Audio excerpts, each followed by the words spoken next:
Back to my YouTube channel. Today I have a Fleetwood 93TW.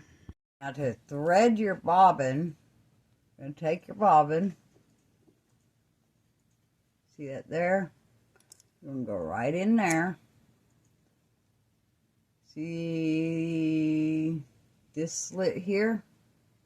You're going to bring your thread into that slit and then pull down around there and it'll put it in.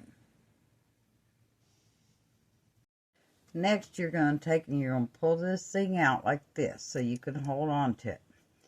This thing here goes in this area where this opening is.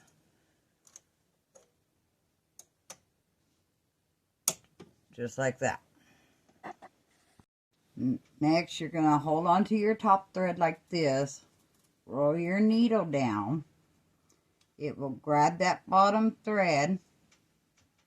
And you're going to pull, and I usually just slide something up in there to get it to come through. More videos coming up on this machine, so stay tuned and check out my other videos. Like what I'm doing, hit like and subscribe. If you have any questions, comment below. See you next video.